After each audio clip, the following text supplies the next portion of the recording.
Hey everyone, thank you all for coming out to the event tonight. We're hosting an incredible panel conversation and fundraiser for Habitat for Humanity. I just want to point out before we get into anything else that there are lots of signs around the room with a QR code. Just remember that this is a fundraiser and we're trying to raise our target goal of $5,000 for affordable home ownership through Habitat for Humanity GTA. So as you guys see them and walk around the room, please bring your generosity for this event. I also want to start off by thanking, first of all, each and every one of you for being here. Housing is an incredibly important issue to me personally, and whether or not this is something that you are deeply ingrained in or you've come here to learn more about, I think it really matters that you're here and you're interested in participating and furthering this conversation for something that is so critically important to our society. I also want to thank all the partnering organizations. I'll start with CP Planning, which one of our panelists, Cheryl Case, is also the executive director and founder of. I also want to thank Habitat for Humanity, for whom we are sponsoring tonight. Thank you so much for your participation. It's also always an honor. We also are very pleased to welcome Scotiabank on as a partner, More Neighbours Toronto, which is an organization that I represent. Many of you are from More Neighbours here, and we really have made such a huge impact in such a short period of time with very few resources because of all of your dedication. So thank you for that. The last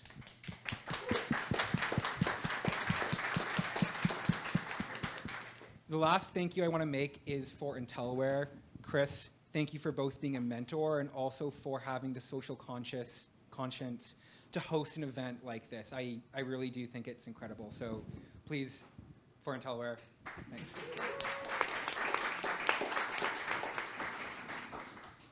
This evening we're going to be talking about, we're going to be separating this event into two panel conversations because we do have this housing crisis and everyone is aware of it. And so the very first panel is going to focus on why does this crisis matter? And I'll tell you why it matters to me. I don't think that we can build a prosperous or generous society when people don't have comfort at home. If you can't dream and be comfortable with where you live, how does that generosity extend to other areas of your life? How does it extend to the politics that you believe in? How does it enable us as a society to solve other collective action problems that we know have a route in housing politics? You know, how do we solve and adapt to climate change without thinking about our infrastructure, our systems, the heating of our building, how we move people and goods and services throughout our economy? How do we start the next generation of world-leading businesses if young people and the innovative minds are all worried about saving money to pay rent, to have that dream that is increasingly going further and further away? It doesn't create an economy in which people can have vibrant lives that makes us all rich in the end. That's why it matters to me.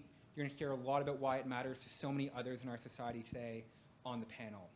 The second panel is an important aspect of focusing this conversation. The financial services industry has for a long time been seen as a beneficiary from the crisis, but that's not necessarily true. Furthermore, this industry is super influential within our society, within Toronto, as the country's financial hub, and overall. And so we're going to talk today about how we can actually mobilize this critical part of our civil society and institutions in order to generate the changes that we need to finally end the crisis. So I hope you enjoy the conversation. I hope you enjoy some of the drinks, and I hope you all stay later for the social that follows. And remember, look to the QR codes, make a donation if you can. We're trying to hit that $5,000 target. So thank you very much.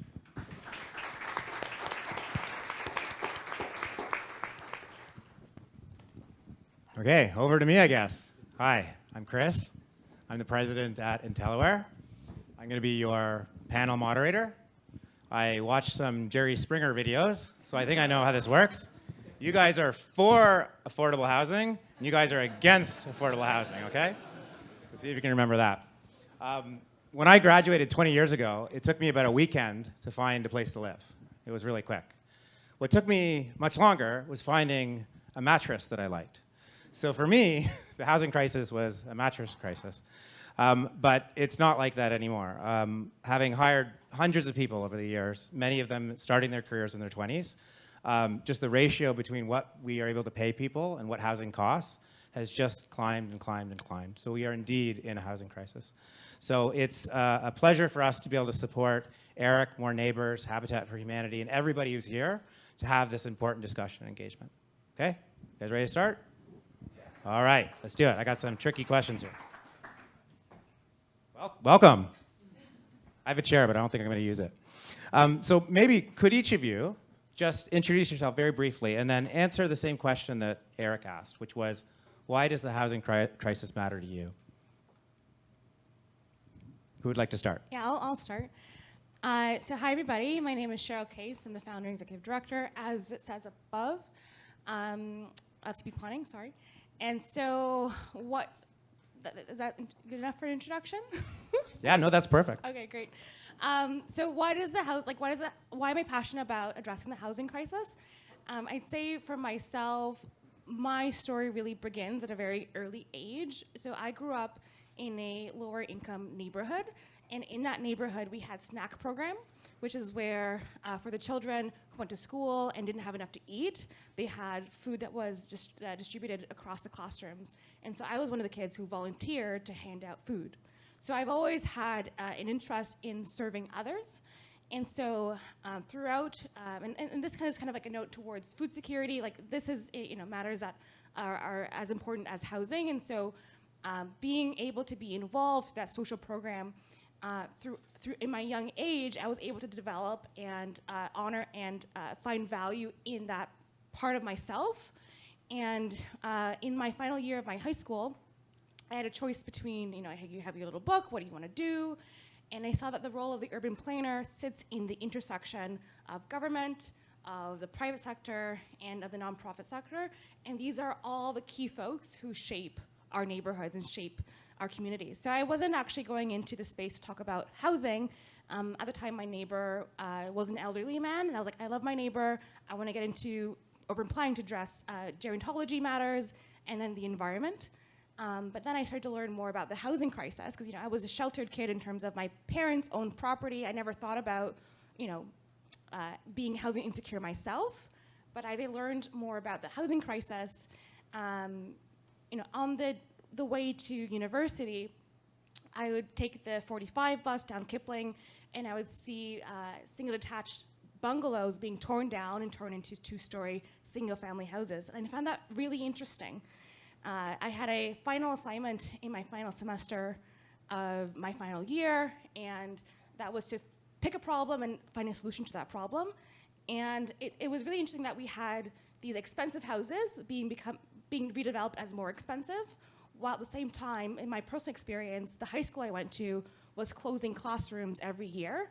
So we didn't have grade 11 French. I really wanted to learn more French. We had a band class also closed.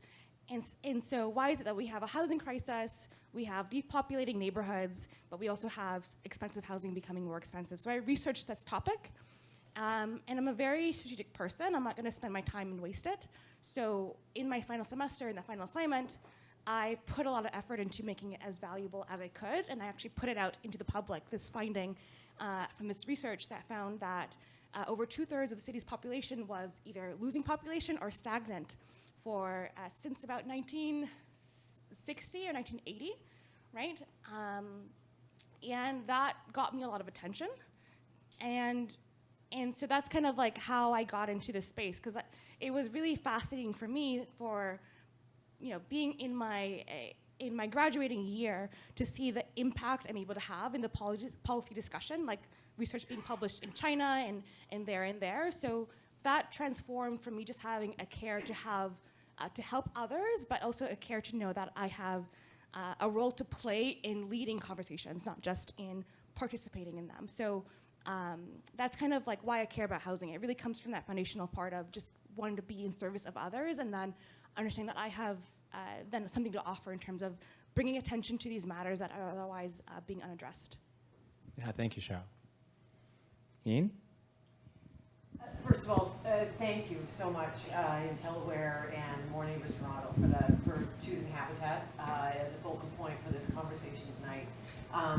So when I think of so I'm Ian Underwood. I'm the CEO at Habitat for Humanity GTA, and it has been for the last 10 years, which has been quite a 10 years in terms of how things have changed in housing here. And when I started, 10 years ago when we talk about affordable housing or housing affordability, it felt like something that only affected the minority of people. It was a thing to think about with charity. And then fast forward to where we are today, where the median household income in this city, you can't afford a one-bedroom apartment on a median household income. You can't afford to buy a home on 2 times the median household income, which leads me to asking you, in terms of folks in this room, how many people, if you're willing to admit it, have thought about or are thinking about relocating to somewhere other than the GTA in order to be able to afford a place to live? And Eric did a nice job of setting this conversation up, of just talking about what's at stake. And for people that haven't seen it yet, the Toronto Board of Trade, together with Wood Green, put out a 3-part series on housing a new generation of workers. The last of it came out right before the pandemic, and the last one was the best in the series because it was on exactly this topic of what's at stake. And they had found and quantified that the cost of housing affordability in this city right now is $8 billion. Annually, the cost of housing unaffordability because of the brain drain, because of the premiums we pay people to stay here, because of the lost time from work, because of people not being able to get to work or stressed out by work. It was such a compelling story. And it went on from there to, I think, what we'll get to in the second part of just, what's at stake on the social side. And so just we are already losing ground on competitiveness as a region. And the fact that we are losing ground on brains as well as the cost of keeping people here is just, it puts so much at risk in the region. Flipping that to my day job at Habitat for Humanity, Christine Batchelor is in the room. She's our Vice President of Fundraising. Give her lots of money, give her your business cards, etc. Christine and I, earlier this year, had an opportunity to speak with a mom and a dad who have recently been approved to move into a Habitat home. There are 2 questions from the conversation we had with them that have really stayed with me. One of them, they have 2 little boys who are 7 and 5, so they started the pandemic with a 2-year-old and a 5-year-old. They live in a 1-bedroom apartment on the 15th floor, I think, of a high-rise I think in Flemington Park. We asked them, where do your kids play? And there was a pause. And they said, well, they kind of play here in the apartment because it was too hard with them working during the day and just being able to get the kids out and the elevators that don't work. So these 2 little boys, for the most part, play in the 1-bedroom apartment.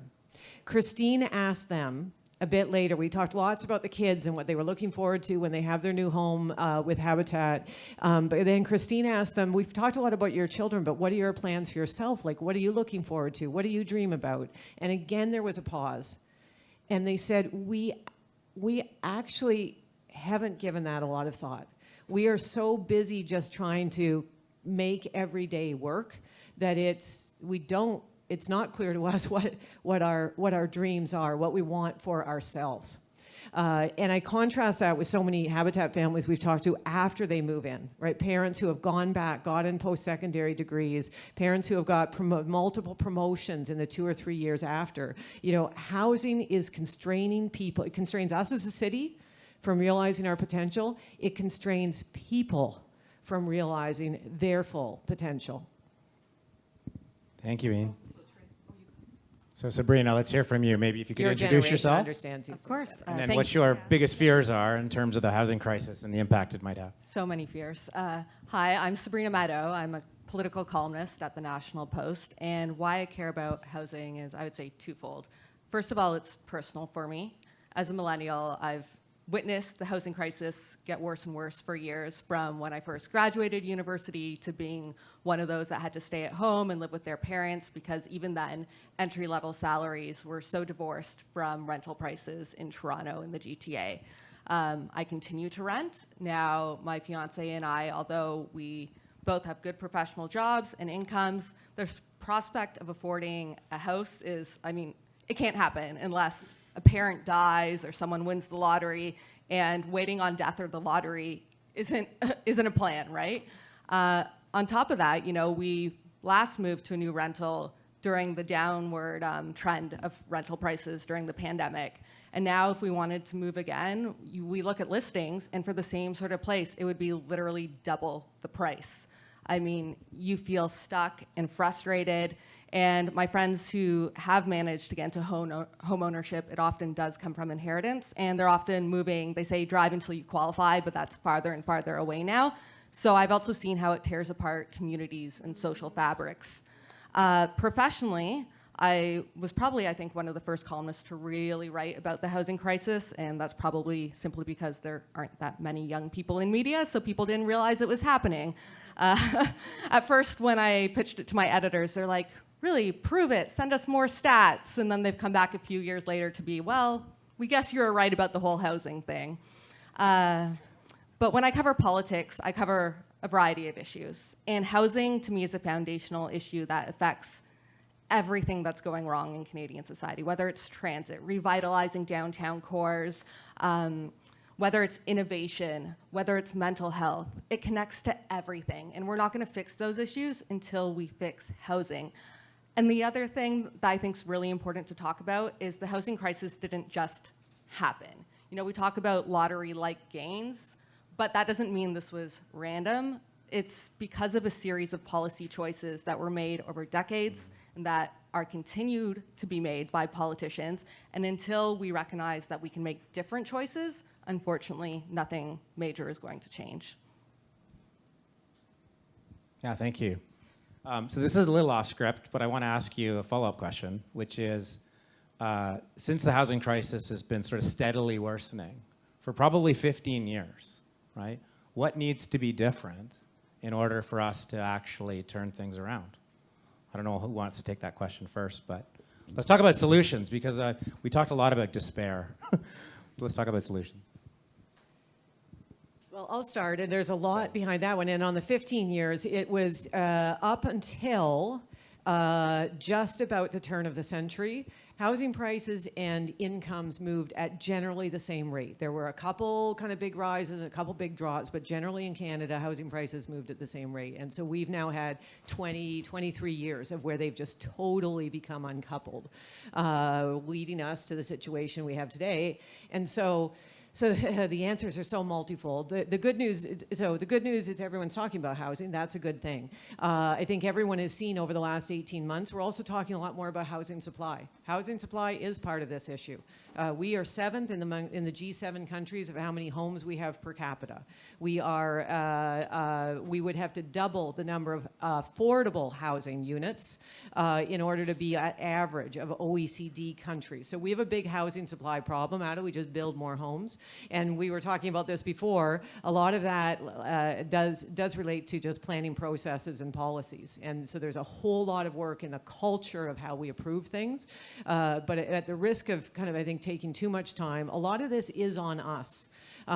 You're right, Sabrina. My generation does not fully get this. My generation, I was born in 1963. So I am who you're after. People that benefited from the sheer luck of when we were born, when we could buy our house, et cetera. And my generation doesn't fully get how much is at risk, how the city is already declining and will keep declining if we arrest it. So we have to work on my generation, but we certainly have to work on the folks that are not my generation in the room, of giving our politicians permission to be much bolder, to talk about much different visions of what our cities need to look like, different visions of who pays for what, in terms of me getting, going to sleep every night and just continuing to build wealth and zero capital gains tax. There are a lot of things to tweak so that we sort out who pays and who gains around housing. I'm going to stop there because we better let my colleagues get a word in edgewise.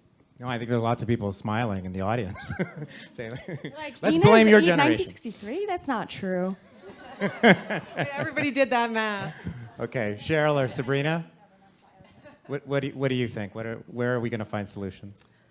You're right. Supply is obviously huge. We need more homes. We need to reform zoning, planning processes. And like you said, we need to embolden politicians to do that. Because unfortunately, they're hearing mostly from, single-digit groups of people who are very, very passionate and have a lot of time on their hands, and they tend to be older and beneficiaries of the housing crisis. Millennials and Gen Z were now the largest potential voting cohort in Canada, across Canada. So organizing is so important, which is why what More Neighbours is doing is fantastic, because I think young people haven't organized enough, and we have so much power if we just choose to use it. But I want to say, in addition to supply, we do also have to talk about demand, because you can build all the supply in the world, but if the same people keep buying up more and more houses, it's not going to solve the problem. And for a long time, we've incentivized what I will call house hoarding, and we need to disincentivize that behavior. And maybe it doesn't need to be taxes. It can be about the level of down payment you need to put down on your second, your third, your fourth property. Can you roll your equity from your first home into a down payment into the second home? Because we now have a culture where real estate is seen as the quickest way and surest way to make a buck. And we talk about mom and pop landlords. I'd prefer to call them amateur landlords. And the reason why I say that is because there are actually, while there are, of course, individually great mom and pop landlords, on a system-wide level, it's a risk. It's instability. It's instability for renters who don't know how long they're going to be able to stay in a place. They can be rent evicted. And it's instability for a system in that when the housing market goes through ups and downs, as it always does, and it will go up and down, in the future, amateur landlords are the first to get out of the game. And if they get out of the game en masse, that can lead to broader economic problems. Yeah, thanks, Sabrina. And I was talking to these two gentlemen, and they told me just before we started that I think 35 or 40% of the people buying condominiums are actually investors right now. And then a statistic that I was reading was last year, about half of the people who own condominiums and then rent them were in the red, like they were cash negative on their investments. So that sort of systemic risk you talk about it's a very real thing. Sorry, Cheryl. Yeah, no. I just wanted to, jump on the other point that you made, Sabrina. That was really well put, and I don't think is put out there enough. So, really grateful that you're writing about housing. The part about, so taxation is one way that's been talked about to disincentivize investment properties, but also just having higher requirements for that second, third, fourth, escalating requirements, I think is a brilliant one that I'm taking note of in here. So the question being solutions. So I think, this conversation is very much part of that, right? We need to be having more people talking about this, learning about this, because very well the industry was not built to solve this problem. And so in order for the problem to be solved, we need to be having more folks on the outside of the traditional system being more informed, to engage those in the system, to be like, have you thought about this? You don't think it's a good idea? Well, all my friends think it's a great idea, right?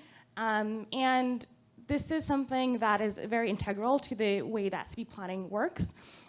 It was really fascinating, actually. So city planning was founded in 2017, and one of the first public citywide events that we hosted, we had a member of Toronto City Planning say to me, "Thank you so much for hosting this conversation on housing, because internally they won't let me talk about this stuff," right? They won't. So there might be people within our government bodies who want and desire these solutions, but without the external communities creating the environment for them to just jump onto and use as a way to validate what they may be already championing on the inside, nothing is going to change. And so again, thank you for IntelliWare for this, and also for MNTO for what you're doing. And so that brings me back to then the way that city planning is addressing this issue is in bringing together all the different stakeholders in establishing solutions. So we're working on the grassroots level with community organizations across Ontario. We're in Toronto, Peel, Hamilton, York, Kitchener-Waterloo, and Ottawa, in neighborhoods within these cities, and helping to engage the local residents in indicating to their local government and to local planners that we want to be building affordable housing, not just in putting out their platform and an interest, but actually doing door knocking and engaging with local property owners and saying, hey, would you be interested in building affordable housing? And the first neighborhood that we built implemented this process or explore this process was in Little Jamaica in Toronto, and I was really shocked at just a small mention of the idea of engaging with property owners to build affordable housing, how much interest there was. Even in cases I wouldn't expect, there was a local print shop where we would print our flyers, and then one day the print shop owner came and said, "Hey, I want to build affordable housing too. How can you help me?" Right, so there's a lot of untapped opportunity, and so as community members, we can play that role to show that it does work to do the planning in this way, and then on the inside, the government will shift. And that's how a lot of affordable housing policy has been shaped in Toronto. So that's one key piece. And then the other piece around engaging the nonprofit sector, because that's engaging the residents and the government in regards to engaging the nonprofit sector and the government. So we hosted an event in Ottawa where we had 20 plus different nonprofit leaders in the city who worked from the refugee space to affordable housing development to community land trust, which is a type of affordable housing. And we had a guest speaker. We had Councillor come and speak about, Councillor Ralston King of Ottawa come and speak about the affordable housing work that he's doing as part of his strategy to address systemic racism. And then I asked the room, who here is involved in, who has a contact with this office? And no one raised their hand. So there are people even on the inside who are trying to do the good work, but we're not connecting with them and supporting them. Right? And then, I don't have to provide an example of the private sector because I think you're doing that yourself in this environment here. Yeah, so all of you said that it starts with dialogue and acceptance and awareness. How do you feel about, like, in the current mayoral debate today and in the campaigns? It's a pretty prominent topic. I imagine that you're pleased by that. Should we be encouraged by what we're hearing from the mayoral candidates right now? I'll go first. So one thing that's really great to hear in the mayoral campaigning is the value put towards this model called the Community Land Trust. So Community Land Trust is an affordable housing model that is a form of governance around that housing. So instead of private ownership, where it's the system that takes control over the valuation of the property, the valuation is decided based on social interests of the community. So this is a way to actually protect in perpetuity the affordability of the housing. So this is kind of like, if you know what a co-op is, it's a type of community governance around the pricing of the housing and the operation of the housing. And what's really special about that as well is that it also supports civic engagement. So we have sounds like rent control, but for property value? Yeah, so instead of like having, it's a very like direct government. So instead of having, the province of Ontario decide, you're having your community decide. So this was something that was really, Parkdale was a community that really helped to spark this new housing model. And it really came to public attention, I would say, maybe 5 years ago or so. But, and it was a very new idea in the public discourse, but now every single, mayoral candidate is pushing that community land trust is something to consider at the minimum, and there's some that actually are pushing beyond that and saying that we need to be heavily investing in this option. Okay, so there are some real solutions. Ian, it looks like you want to jump in. I think I was going to say, so I mean, the good news is they're all talking about it. They're all talking about it, and the media is saying what they're saying, they're all talking about it. That's a good thing. I think the key is, what are they going to do when they get in? And I think there's a few things on that list, and one of them is to some extent, they have to get on the train that is already rolling in a pretty good way at council and speed that train up. And what I mean by that is the former mayor, to his credit, after he was last elected, came out with this, the mayor's housing action plan, which got passed by council. And then council last month made one, and there were the pieces of that plan were actually really good pieces. New mayor needs to come in, pick up the plan, put their name on it, and push. The council right now, the City of Toronto Council, is, I would suggest, the boldest and most progressive council we've had in a long time, and that's partly because we have a whole lot of new faces. It's a more diverse council than we've ever had. It's a more, to some extent, less experienced, which means things don't feel impossible. And last month, that council approved, for the first time in our history, changing zoning, so a little thing and a big thing all at once. Changing zoning so that on any lot, you can buy any lot and you can now build a two, three, four plex on one lot. That's like a massive breakthrough. And so the new mayor needs to just let that council continue to be empowered and press harder. The new mayor also, in my view, it's interesting watching the responses to strong mayor powers, not very popular. And in my view, the new mayor has to be okay with owning that power. There are some times where, the getting ahead on this crisis means looking at it in a pan way and being willing to be bold and do what's right for everybody, as opposed to what a bunch of councillors who are trying to get reelected think is the right thing to do. So being willing to use strong mayor power is another part of it. We've had a lot of conversations about, like, how do you unleash and unlock the planning department so that they are able and emboldened to move faster. Like, these, for me, are the things to look for in the new mayor, as well as, by the way, increasing property taxes. Property taxes are only 30% of the city revenues. It's not a panacea, but it is madness that we've increased development charges on new homes by 606% since 2009, also known as make you guys that are trying to buy a home for the first time pay more. And I sit fat and happy in my, well, hopefully not fat, in my home with a 30% increase in taxes in the same time. So, you know, and we've got this variance among what the mayors are saying they'll do, or the candidates. Whoever's mayor needs to get Toronto at least up to the average of what we should be paying on property taxes compared to other municipalities. Pull down the taxes on new homes and get more homes built. So there's some of what's on my list, and we need to give them permission to do it. We need to embolden them. Whoever gets in, whether they were our first choice or not, we have to embolden them to make the next 4 years monumental on housing. Thank you, Ian. How are we doing on time, guys?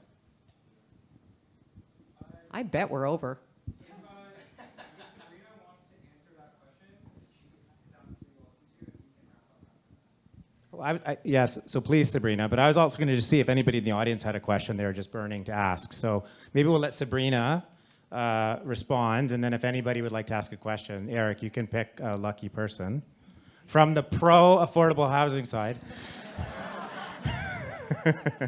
Which I might add has the most people It does, yeah. in it. Sabrina? A lot of my thoughts have been covered by both of you, so I'll keep it relatively short. I agree that whoever wins the election, once the spotlight of the campaign is off of them, they need to be held accountable by people who care about housing. At the same time, it's concerning to me that some of the candidates say they aren't willing to use the strong mayor powers, as I do think if you care about housing and housing on the scale that we need it to actually make a difference, you need to use those powers. Also, it's a bit concerning to me that the current frontrunner hasn't released really many policies about housing, and that when she speaks about housing, there's sometimes a confusion between affordable housing and housing affordability. Now, both are obviously very important, but they are intertwined, but two separate things that need different policies to address them. And I really do hope that we have someone in office who understands and is eager to address both of those using all the powers at their disposal. Thank you. Okay, well, we'll do our part by voting. So, Eric, do you want to pick the lucky question asker? Yes.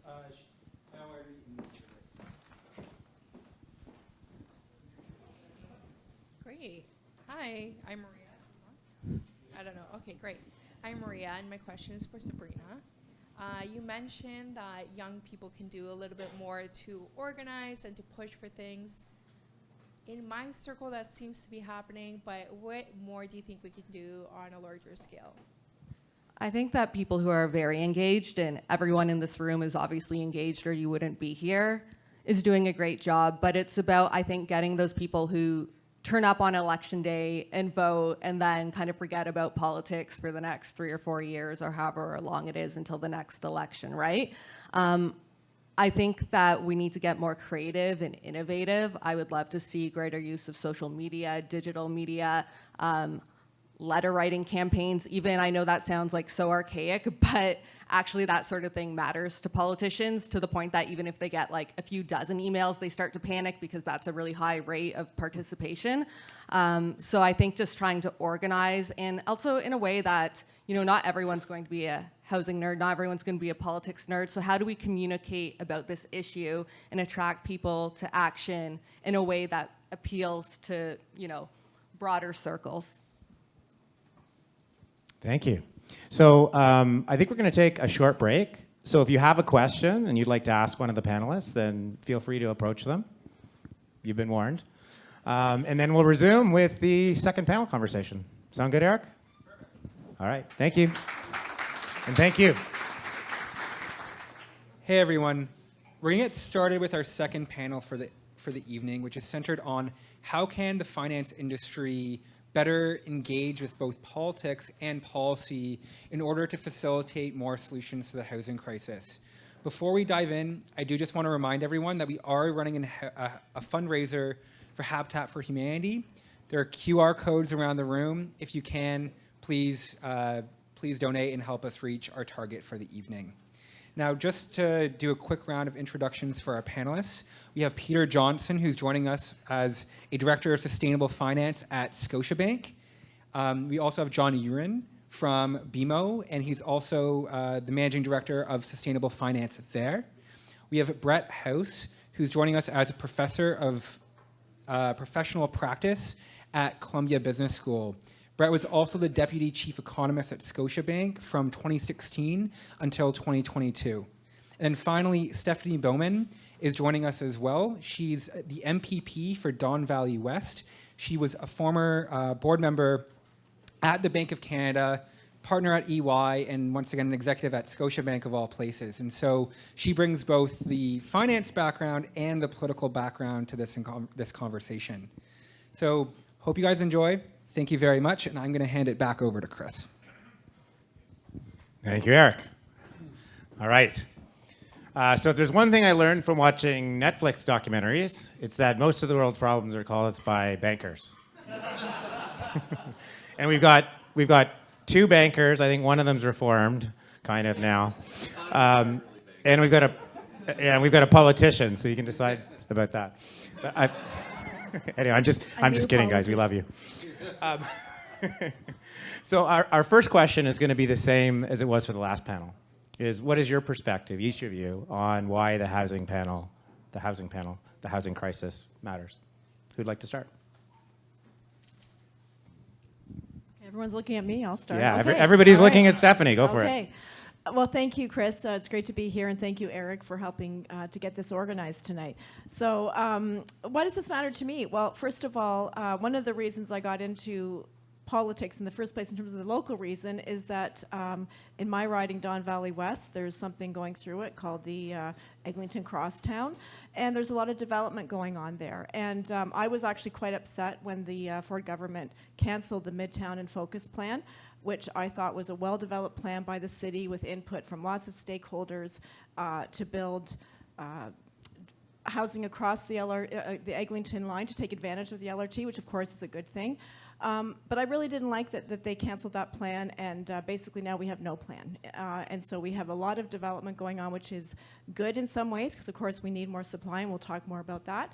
But we also need good communities, and I know Ian talked about that a little bit. You know, we need communities, and we need people who live in communities where there are schools, and where there are hospitals, and where there are doctors, and parks.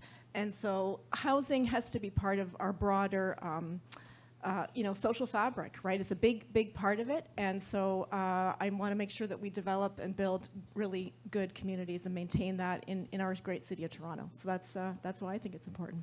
Thanks, Stephanie. That's a great start. Well, happy to go in the row. I think there are three main reasons that the housing crisis is a critical issue for all of us. The first, of course, is that housing is a basic need. There are few things that are more fundamental than being well-housed in an environment where you feel safe and you can be productive.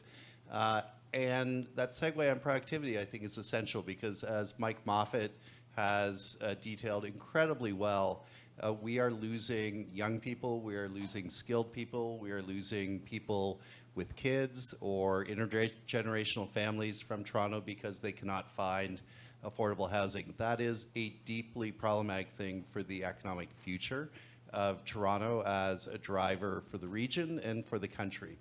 And thirdly, I think housing and the crisis around it is an essential issue because it cuts right to the core of the financial system, and I think that's why I'm glad to be sitting on this panel today. And that financial system is how we intermediate, how we reallocate capital, and far too much of it is in housing right now because of the way costs have gone up. That's sapping our productivity in other ways, and yet perversely what we need is more capital in housing for some time to get that supply issue dealt with and get things balanced out again. So 3 big reasons why I'm glad we're having this conversation tonight. Yeah, we definitely need more housing. My news feed said that either today or tomorrow we're going to hit 40 million Canadians. I don't know if you heard that, but that's pretty incredible. Might happen during this panel. There's actually a ticker online you can watch. Wow, okay. I know what I'm doing tonight. I'm gonna call my Uber now. All right, John. Maybe I'll jump in. So I think I have a very short answer, then a long answer. And the short answer is that I'm human. I care about affordable housing for the reason you just said it. It's a basic human right. It's a basic human right for me. It's a basic human right for my family, for my friends, for everyone in this room. Access to housing is not a choice, it's a necessity. Just the same as having access to food, access to healthcare, access to education, all these things, right? And so it is something where, as a human, I care about others, I care about access to affordable housing. A little bit deeper is, I grew up in Saskatchewan and worked for the Minister of what was then Aboriginal Affairs for several years. And in doing so, traveled the province and spent a lot of time on reserves and seeing the quality of life or lack thereof on a number of these reserves. And where the touch point is with affordable housing was, I saw, one, the need for housing, but also the need for access to quality housing, for housing where there are the necessary resources around that home so that the individual can have a quality of life. Things like, in the Indigenous people's case, seniors' cares or elder care homes or hospitals or grocery stores so it wasn't a food desert. And I saw this firsthand and thought, we have to do something in that context. 15 years ago, moved to the city, and we may not have the same degree of sort of urban reserves, the same problems that are in our face as I witnessed in Saskatchewan, but we have other problems, including access to affordable housing, that create the same types of problems, create the same types of neighborhood vacuums. And I think it's critical, as we think about each other, coming back to the human point, that we pick each other up by ensuring we have policies in place, programs in place, and as we'll talk about, capital flowing to different organizations that are furthering the development of affordable housing in Toronto.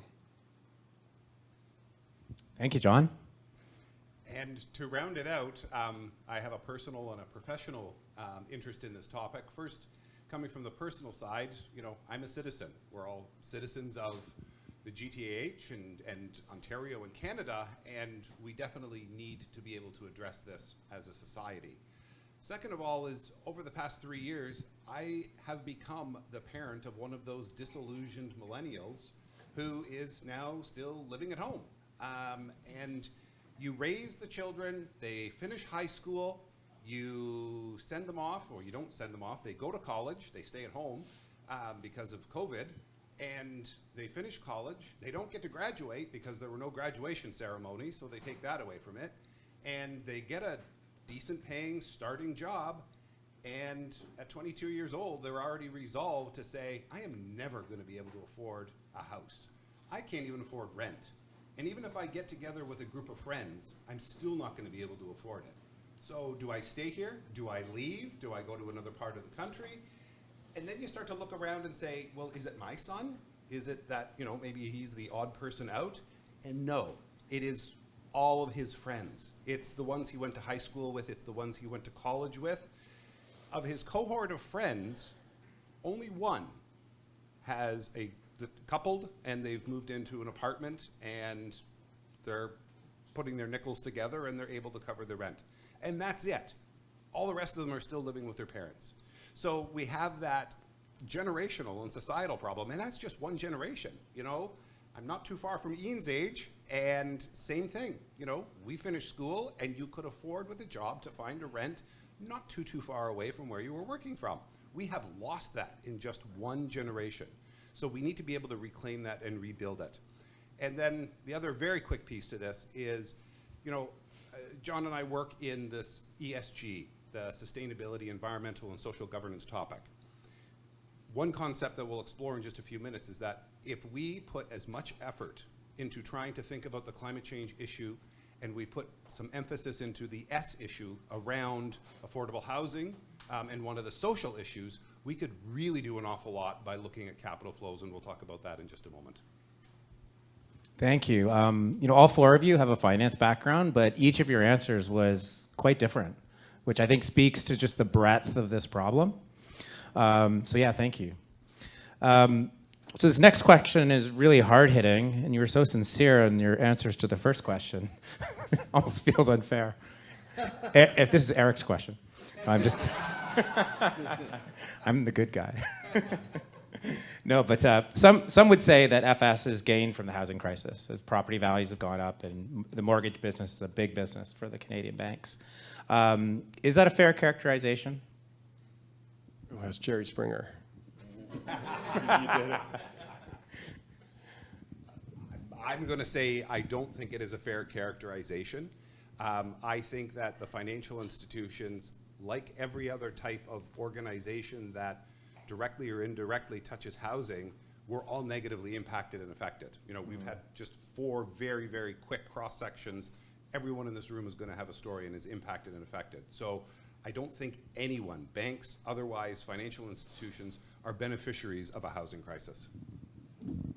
No, and I'll just add, like, our customers are the same people that are impacted, obviously, by the housing crisis. Same with our employees, right? We have key stakeholders that are impacted directly by it. And on the customer side, the same people that hold mortgages with BMO probably have a deposit account, might have a line of credit, might run a small business and have a small business line of credit or loan, and their business will be impacted. Their lifestyle will be impacted. You don't just default on a mortgage kind of on its own. It's probably impacting other areas of your life as well. And if you can't move forward with progress by virtue of owning a home, you know, it really impedes everything else that you can do in your lifestyle, which, just bringing it back to the bank example, like, obviously hurts our profitability. But forget about that. Like, we heard in the last panel, $8 billion in lost productivity, right? Mm-hmm. $8 billion annually we're talking about. So this is a less competitive economy that we are creating by this affordability crisis. That impacts all of us, certainly impacts banks, because we touch on a lot of different products. Yeah, well said. If I can just add to that, it isn't healthy for banks to have as much capital allocated to the mortgage market as they do. It distorts their decision making. It also penalizes them in the various risk weightings and regulatory oversight processes that are imposed on them. And so, you know, when you have so much in housing on your balance sheet, you have to actually put more money aside to cover potential losses there. You're not able to lend out as much as you would be able to do otherwise.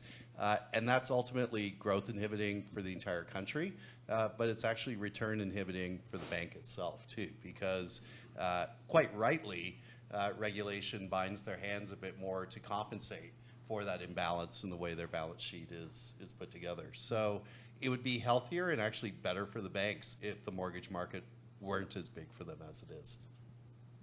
Okay, the bankers did a good job. Stephanie, you get to pass on this one if you want, but you can jump in too. Yeah, no, I'd like to jump in. So a couple things. One is that, you know, banks basically are in the business of serving their customers, right? And so in that sense, they're not unduly, quote unquote, profiting or gaining. They're providing a service, and that service is a mortgage so that people can buy a home. It's a heavily regulated industry. Right, so the kinds of mortgages they can take, the nature of the mortgages they can take, as Brett talked about, it affects, their balance sheet is closely monitored by the regulators, right? So those things do actually provide they're meant to provide protections for Canadians and for consumers. And the Canadian financial system actually has been a very stable one. And in fact, you know, as a former Scotia banker and banker, that was one of the things that made me really proud to work. Why it made me proud to work in the banking sector was because a stable banking sector, financial sector, is very important to a high functioning economy. So having a stable banking system in Canada is actually a really key part of how our economy works. And so that's really critical.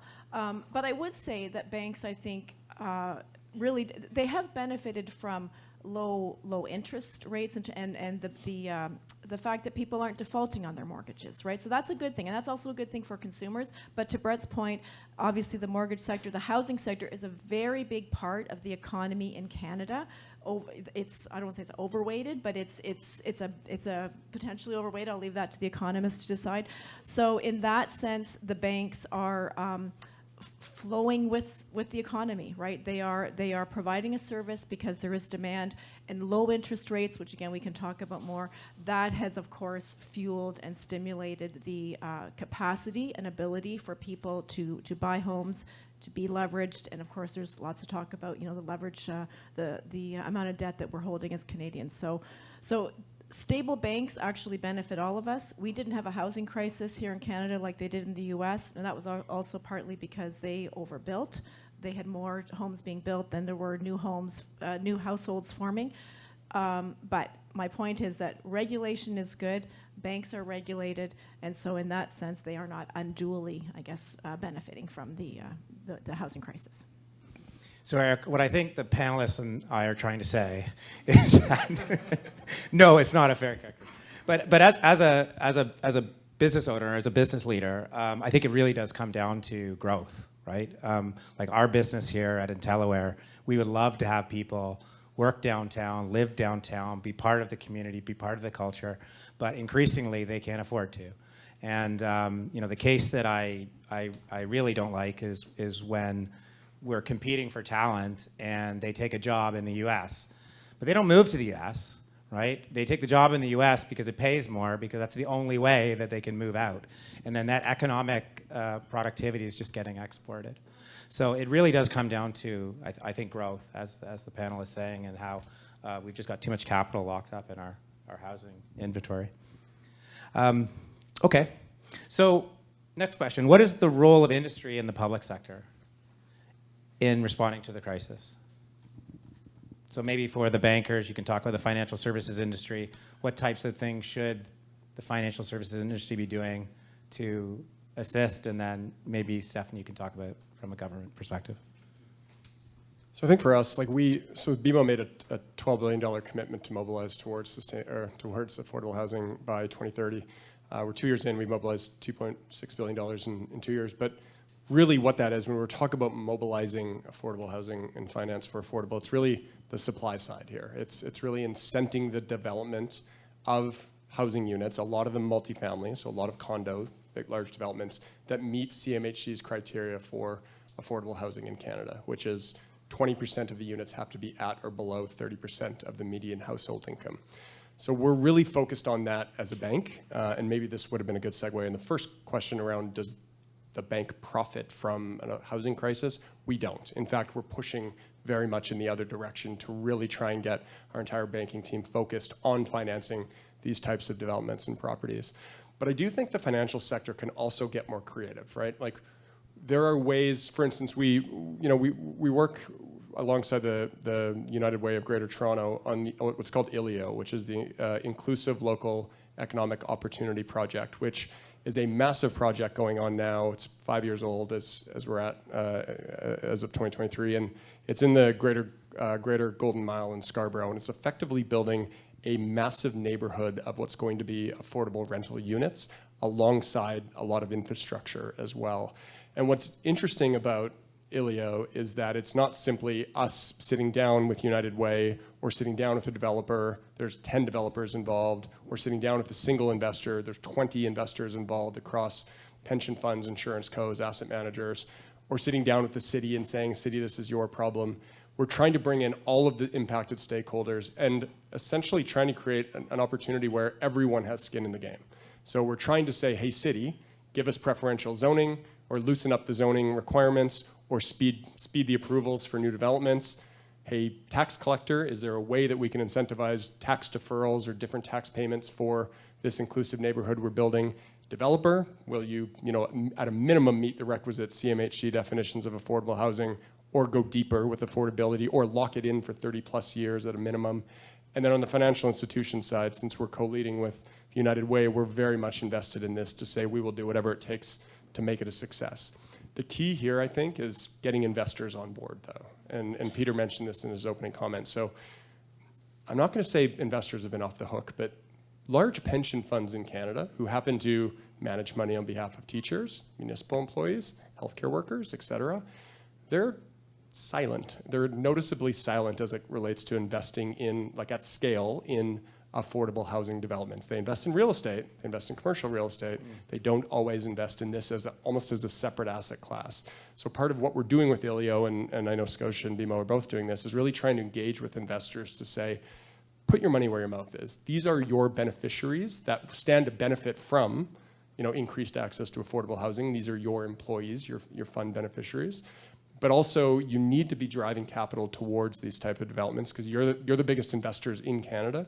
You're the ones that have the most sway and can move the needle the most as it relates to what developers need to really build these projects at scale. I agree. Wow, that's the first applause we've gotten today. So, John, well done.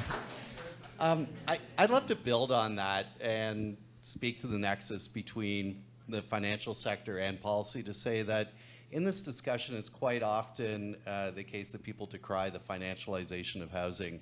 And I'm going to say I think we need more financialization, not less. If we're going to talk about getting more capital into building and addressing supply, it means more financialization, more creative products and vehicles for bringing that capital in. It means being more evidence-based in doing so. And I think one of the most empirical and least well thought out public policy developments we've had on the housing front in years is the foreign buyers tax. It's xenophobic, it's chasing a straw man. They're a small portion of the market. Most investors are in fact Canadians. And Canada, through its century and a half of development, has needed foreign capital desperately to develop it. And if we're going to address supply, we need more foreign capital, not less. We don't need more of the bank's balance sheets dedicated to it. We need alternative sources like the pension funds. But cutting off capital from abroad to solve this problem is really cutting off our hand to spite our face. It's not helping us at all. So taxation, that's a government instrument. Stephanie, what do you think you don't have to comment on taxation specifically, but what's your view? Can you repeat the question? No, I'm just kidding. I think that a couple things. So I think that we've got, in Ontario, we have a government that has set a goal, right? They've set a goal around 1.5 million homes. Goal setting is the beginning of implementing something, but it's only the beginning. And so when I think about the latest budget, they are about halfway behind, right? They're 50% behind. And that is because we have a labor shortage. There are, I think, over 20,000 unfilled construction jobs in Ontario. Those are jobs that we need to build these homes. And so I'm at a lot of community events all the time. I hear mayors talking, I hear other people talking. There are permits issued for actually, I think, even enough homes almost, right? So the Housing Task Force has said we've got all these permits issued. People shouldn't be holding them or sitting on them and not building. We need to penalize that kind of thing. But part of it is they're having trouble finding labor. So, these things all connect. And obviously, economists really look at those kinds of things, how labor and housing and interest rates and all of these things connect together.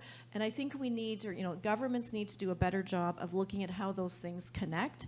And so, the other thing I want to mention is students. And Brett mentioned Mike Moffat, and he's done a lot of work looking at the impact of students on housing. And so my understanding of the numbers is that international students who are coming here because our universities have tuition freezes and don't get enough government funding, so they're getting their funding more and more from international students, that has created a housing crisis for students in the rental market. So there are, I think, 80,000 more international students in the last 10 years in the GTA-ish area.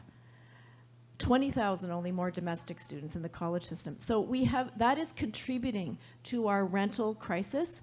So back to instruments and what can banks do? I think we need to be making sure that the money that's available to build housing is also building things like student housing. And so how do we finance those things? And you know, the financial institutions might play a role in that, of course. Our national housing strategy can as well.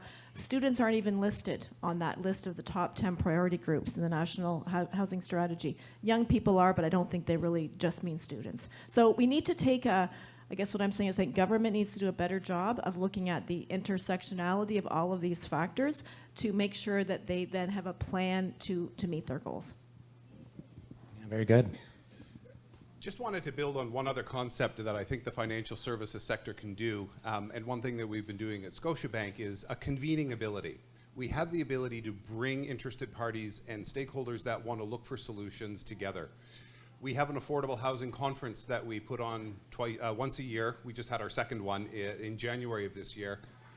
But the interesting piece about it is that it's the largest conference that Scotiabank has ever put on for any subject matter. 1,500 virtual participants from across all the different spectrums. And this is an indication also of the types of stakeholders that are required for the solutions. So it's not just the capital that has to be there, but you also need the developers, you need the builders, you need the municipal governments, provincial, federal governments, you need the supply chains, you need the skilled labor, you need the consumers. So you need all of these stakeholders, and then you need to have unique situations and solutions like on-reserve Indigenous housing needs a very specific focus and attention. So you've got to have these bespoke solutions. So the financial community and others, we can also have a convening ability. And one of the things that was the biggest takeaway for me at this conference was that people are really over pointing fingers at why this has happened and why this did and who did that. And everybody now is really moving much more towards solutions.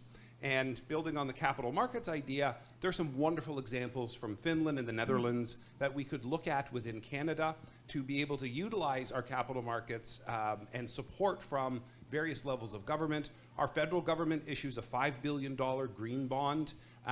They could work to be able to diversify that into a sustainability or an affordable housing bond. Our provincial governments produce green bonds. We could be thinking about these new capital market ideas and tying in pensions. So convening and the status quo doesn't work anymore. We have to come up with new ideas.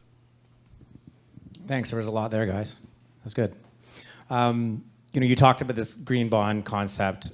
Is there anything else that the financial services industry would ask of the public sector in order for them to help more?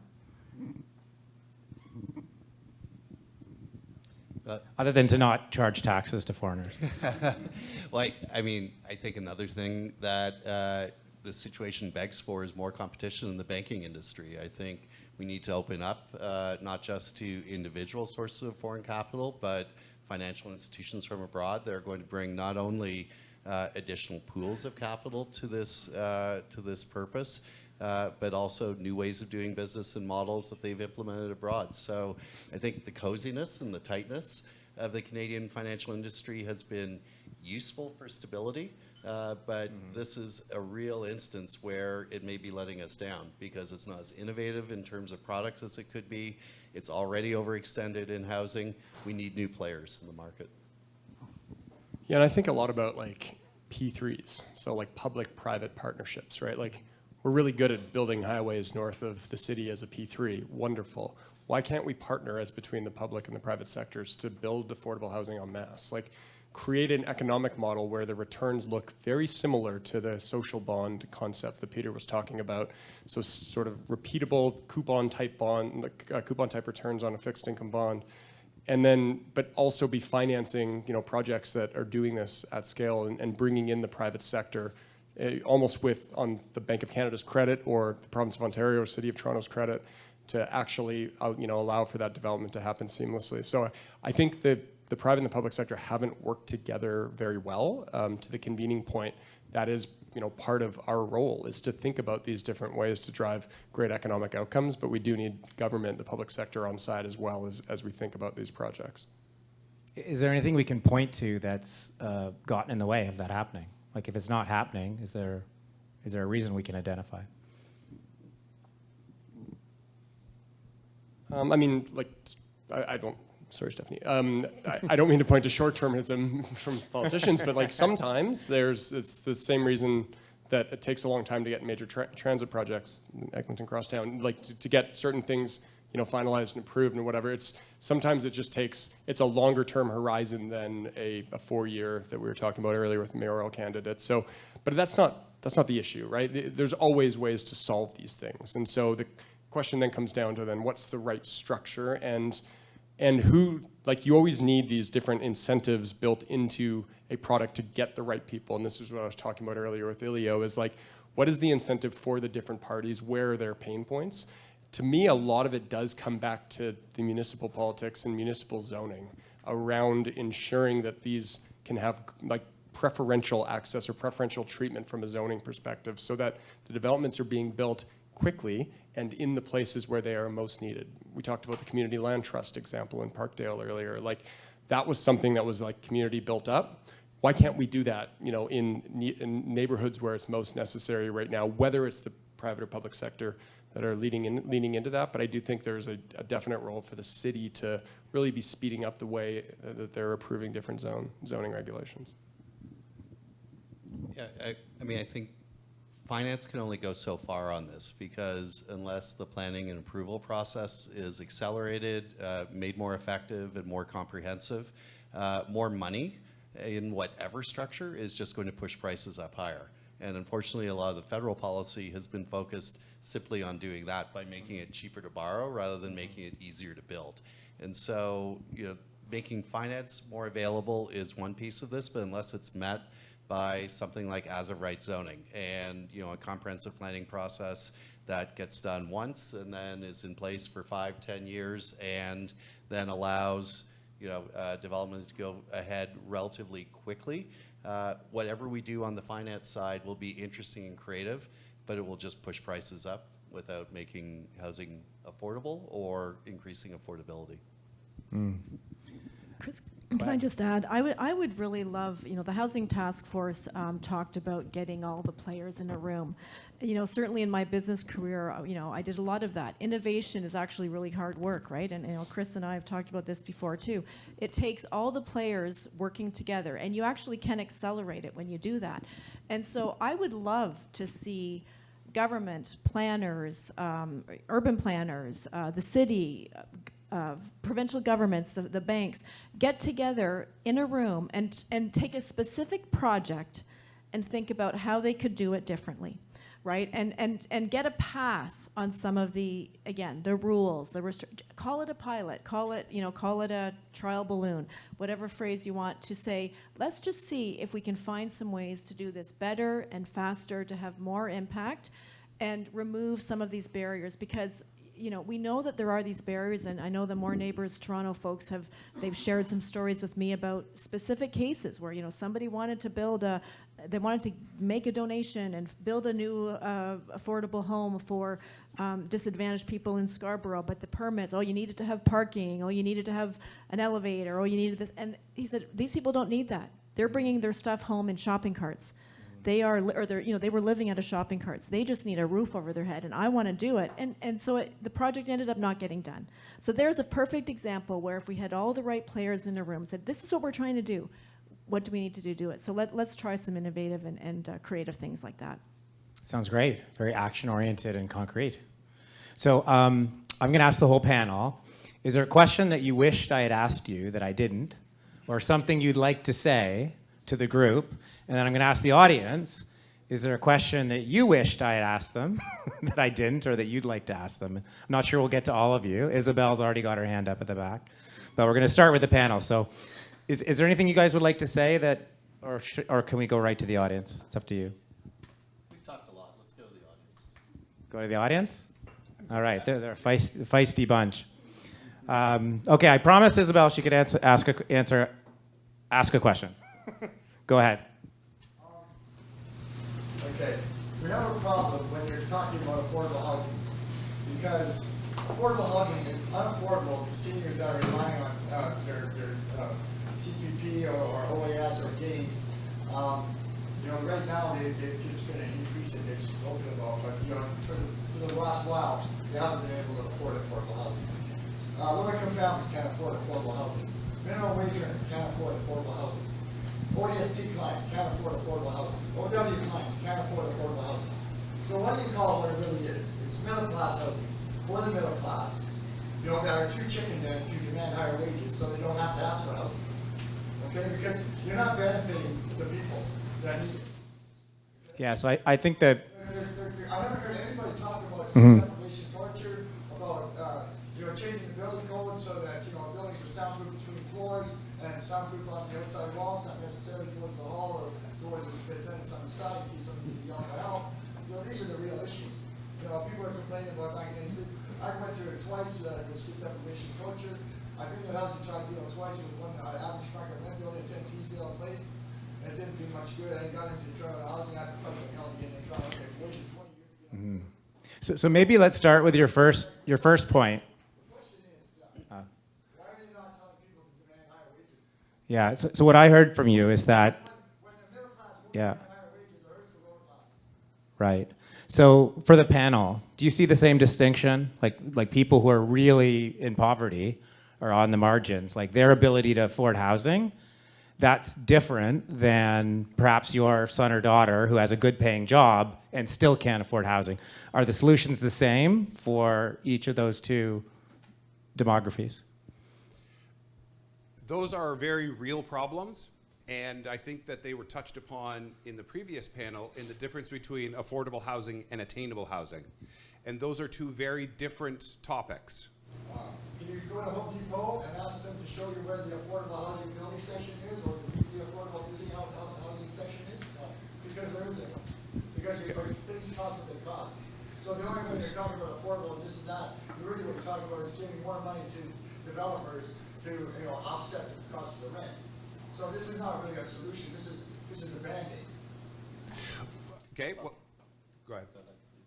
Well, I was just going to say, like in Banks don't want to invest in average market rent buildings because their return is not enough.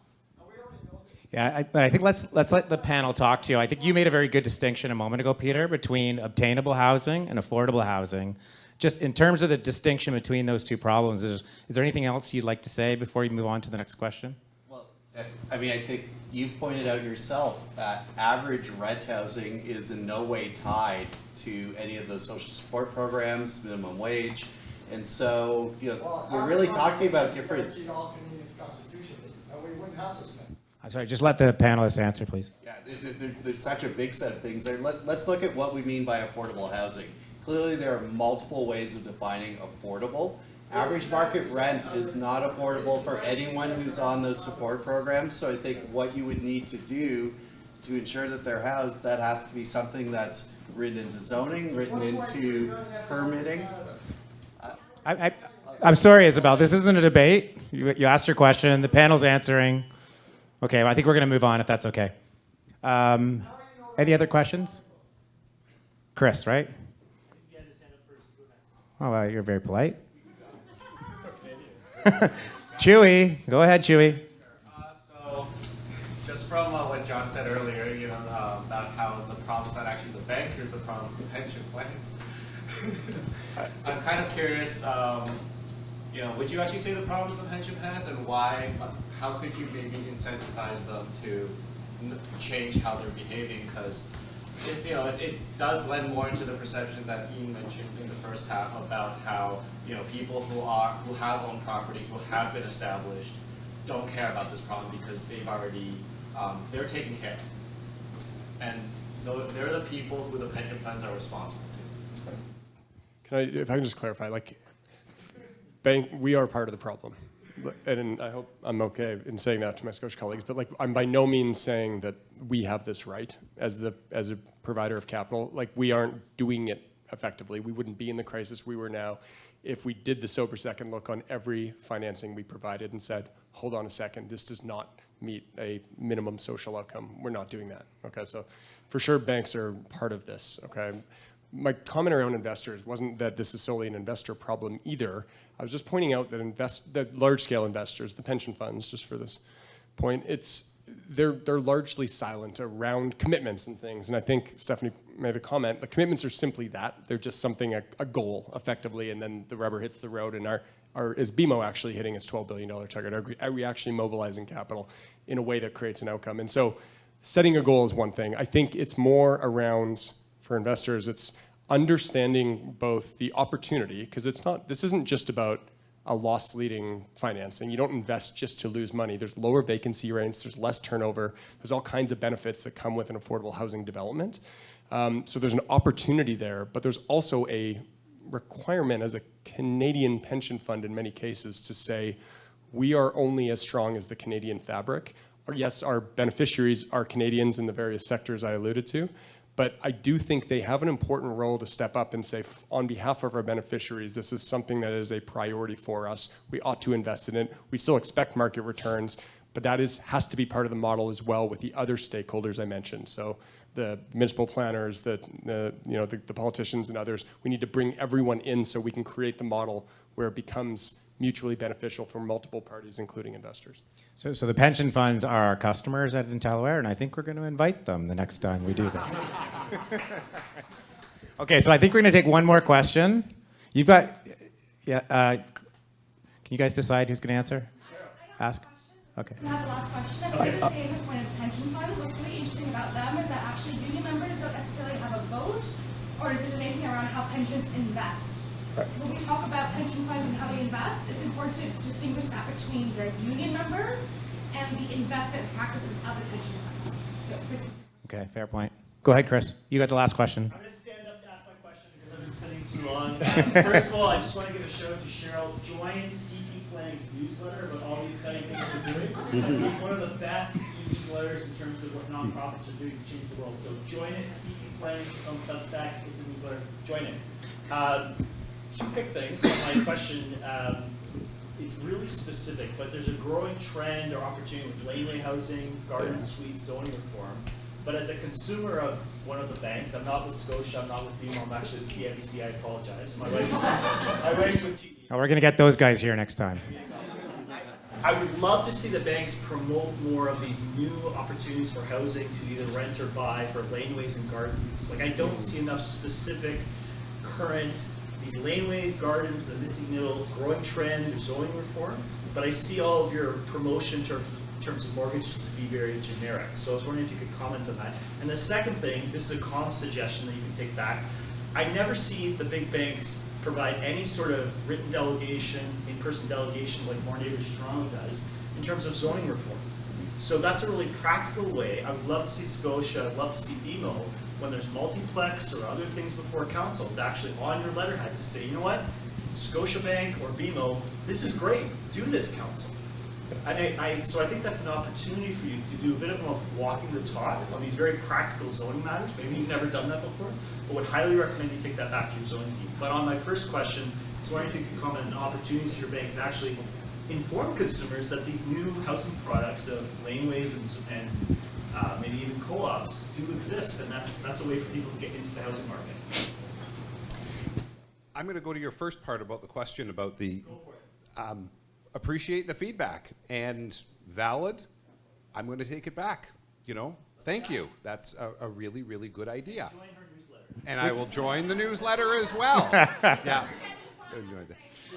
To that. Yeah. And I just wanted to also just add on the comment about the engagement on policy issues. The Premier of Ontario, when he appointed the task force for affordable housing, the chair of that task force was from Scotiabank, Jake Lawrence, and Ian was part of that task force. And Ian had the front row seat, but they really rolled up their sleeves. I was in the background taking notes, but they really rolled up their sleeves. They got into the trenches, and they had some really, really challenging conversations and discussions about the whole spectrum of topics. And again, it's this topic of engagement and conversation and discussion from the right stakeholders and all stakeholders across that spectrum. So I think that the players are becoming engaged in these topic areas. So thank you for that.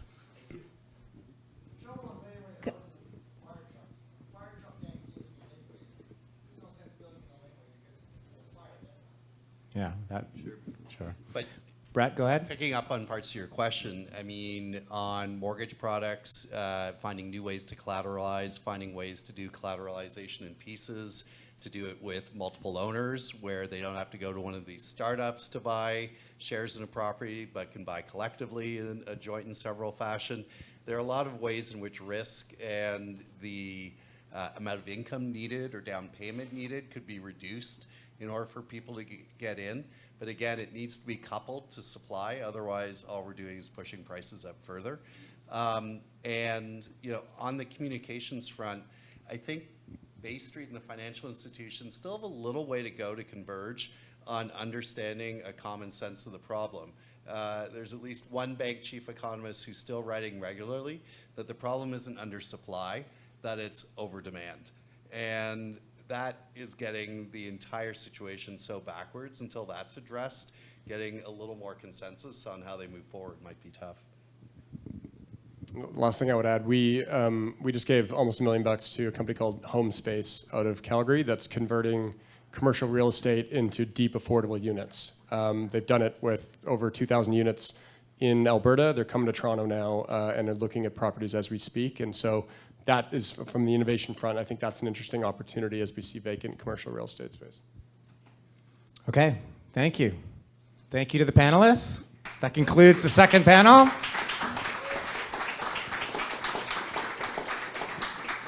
And I'm going to give you back to Eric. Just to close things out, I would like to invite Ian up to talk about Habitat for Humanity and why it's such an important cause for affordable ownership, if you're open to doing so. Thanks so much, Eric, and what a great conversation this evening. So, yeah, this has been tremendously stimulating. I'm curious, in the room, how many folks have heard of Habitat for Humanity prior to this evening? How many people have volunteered on one of our build sites? Very cool. Shopped in our restores? Donated to our restores? We're so lucky at Habitat for Humanity. We're a global charity, as you know, so we operate on every continent around the world with a single vision of what was talked about tonight, a world where home works for everybody. Where first of all, you have one, and second, it works. One of our challenges at Habitat is we are incredibly well known, but people don't necessarily understand, but what do you do, and how do you make that work? And I want to bring it back to this morning. We had a staff meeting, and we actually had a video about one of the homeowners we've gotten to know quite well, a woman by the name of Jehan. Jehan is a very proud parent of a daughter, Autumn, and a son, London. I might have I've got their names right. And Jehan's story, she's been in a Habitat home for 3 years, very proud homeowner. But her story is when she was 16, she was homeless. And when she had that experience and living in a shelter, she swore she never ever wanted, to be a parent raising her children in a shelter. In spite of that, when she was 20, she had to drop out of university in order to take time to help to raise her younger brother. She got him raised. She got herself back in university. She got through university, and then in her 30s, she found herself as a very proud mother of 2 young children with a not terrible salary, and yet a single parent and not enough money to afford a place that was working for her children. And in this video she did for us, she just talked about what home was like for, back to, and John, you did a really good job in the outset of talking about just all the things we kind of take for granted when home works, right? About the pride of home, of like Jehan talked about, like just how they kept making excuses of why they couldn't invite people to their home. She talked about the fact that, they really tried to spend as little time in their home as possible. In the summer it was too hot, in the winter it was too cold. We always felt stuffy. There was no personal space at all. She talked about when they'd go to clean, and just they all, didn't, when they started cleaning, just, all these things that came up as they're sweeping the floors, and then talked about, and you showed, pictures of her kids today in their rooms, and just talked about, how invaluable it is for her children to have private space, to be able to get tired of your sister and go disappear into your room, and how much a part of just becoming self that is.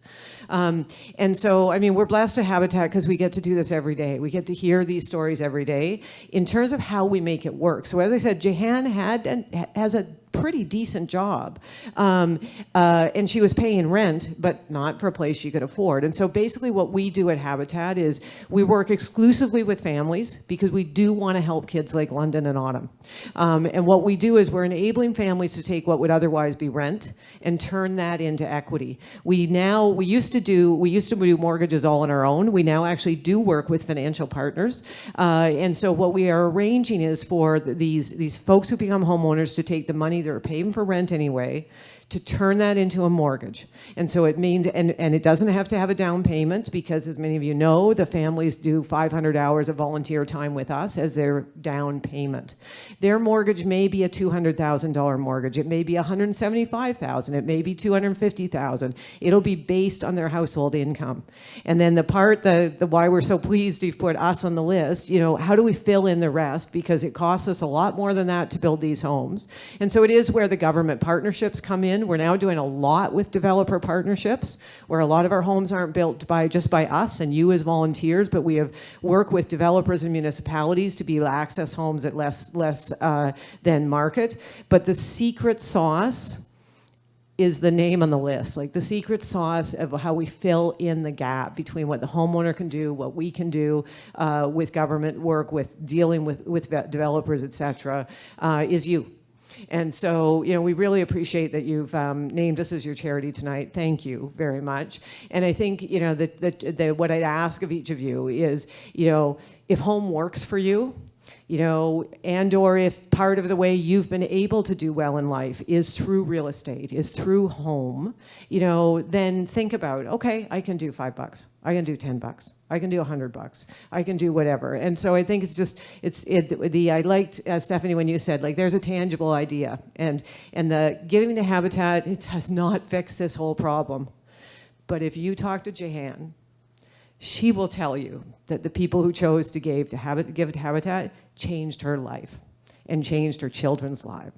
And so anyway, thank you again for the opportunity to say a few things and for putting us on your list and for a fantastic evening. Enough of me, back to you and the mingling afterwards. Thanks.